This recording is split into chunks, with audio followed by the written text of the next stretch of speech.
여러분, 같은 그리스도인이라도 영으로서 몸의 행실을 죽이는 육신적인 삶을 사는 그리스도인이 있는가 하면, 한편 거짓자로 죄 안 짓고 더 거룩한 삶을 살겠다는 탈육신적인 삶을 사는 그리스도인도 있습니다. 지금은 아니지만 내가 좀 더 기도하고 좀 더 노력하면 지금의 존재가 아닌 더 나은 존재가 된다라는 탈육신적인 삶을 사는 그리스도인도 아주 많습니다.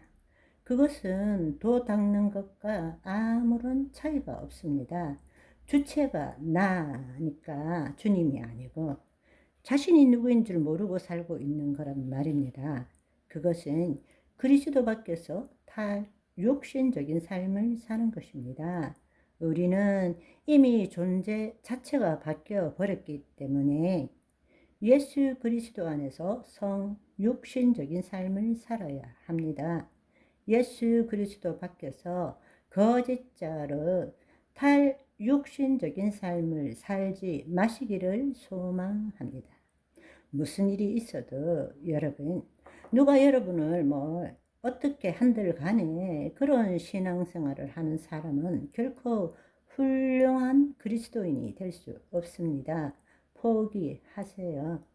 하루에 10시간씩 기도하고 하루에 10시간씩 말씀을 본다 하더라도 그 사람은 결코 훌륭한 그리스도인이 될 수 없습니다. 그렇지만 훌륭한 그리스도인이 되는 것이 아니라 당신은 이미 하나님의 자녀입니다.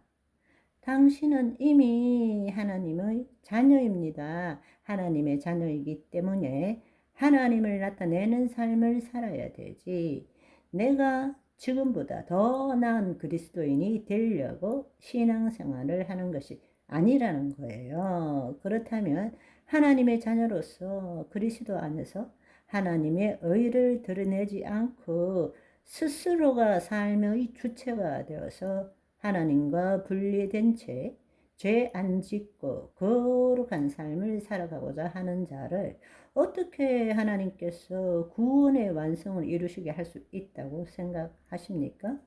어떻게 하나님의 자녀라고 인정할 수 있겠습니까? 어떻게 그 사람을 하나님의 친백성이라고 말할 수 있겠습니까? 그거야말로 2000년 전에 예수님이 하나님 나라 복음을 전하실 때에 서기관과 율법사와 바리새인들이 했던 전형적인 모습이잖아요. 하나님 나라로 안 들어가고 외식하는 서기관, 바리새인들이요, 너희는 천국 문을 사람 앞에서 닫고 너희도 들어가지 않고 들어가려 하는 자도 들어가지 못하게 하는도다. 여러분, 혹시 지금 그렇게 살고 있지 않은지 한번 되돌아보시기 바랍니다. 여러분들을 보고 기도하지 말라, 말씀 보지 말라, 헌신하지 말라, 봉사하지 말라는 뜻입니까?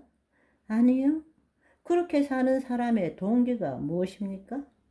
지금보다 더 나은 사람이 되려고 그렇게 애쓰고 있잖아요. 그렇다면 그분은 하나님 나라 복음이 무엇인지도 모르고 지금 구원을 이루어가는 삶도 아니라는 이야기입니다.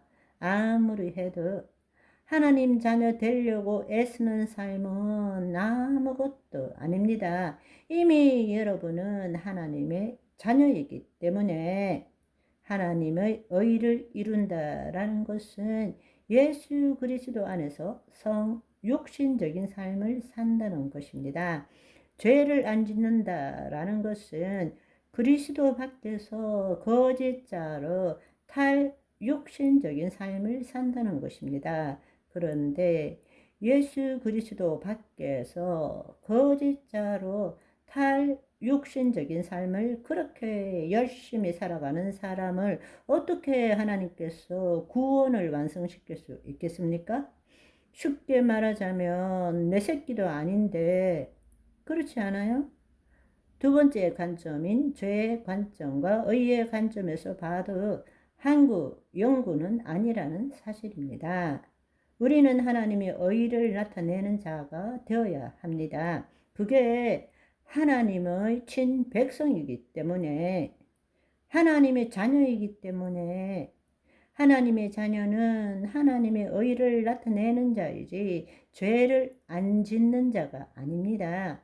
마귀가 있는 이상은 우리가 죄를 지을 수 있어요. 그렇지만 그렇기 때문에 로마서 6장 1절에 그러면 그거 잘 됐네. 죄를 하나님의 은혜를 더 누리기 위해서 죄를 얼마든지 지어도 되겠네.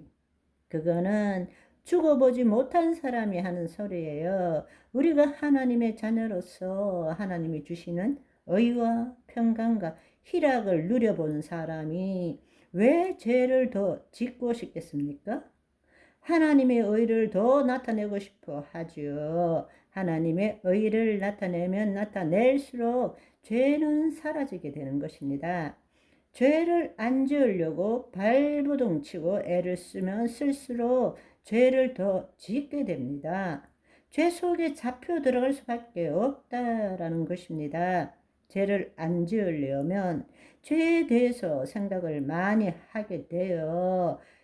대저 그 사람의 생각이 그 사람이 어떠함을 드러내느니라. 심은 대로 거두게 되는 거예요. 많이 생각하는 걸 거두게 되는 것입니다. 죄를 안 지으려고 하면 죄를 생각해야 되고, 죄를 묵상해야 되고, 내가 얼마나 죄인인 줄도 알아야 돼요. 그러면 점점점 묵상한 대로 그 생각이 심중에 들어오고 심은 대로 거두게 되는 것입니다. 그렇지만 하나님의 의를 생각하면 생각할수록 하나님의 의가 나타나는 것이고 죄는 사라지는 것입니다. 세 번째 관점, 언약과 행위, 심판의 관점에서 우리가 구원을 바라보도록 합시다. 여러분, 행위 구원이 아니라 행위 심판이라고 말씀드렸습니다. 언약과 행위 심판에 대해서 그 관점에서 우리의 구원을 바라보도록 합시다. 예수님께서는 공생의 사역 동안에 내가 다시 온다는 재림에 대한 것을 말씀하셨습니다. 자, 계속하면 길어지니까 오늘은 여기까지. 바이바이.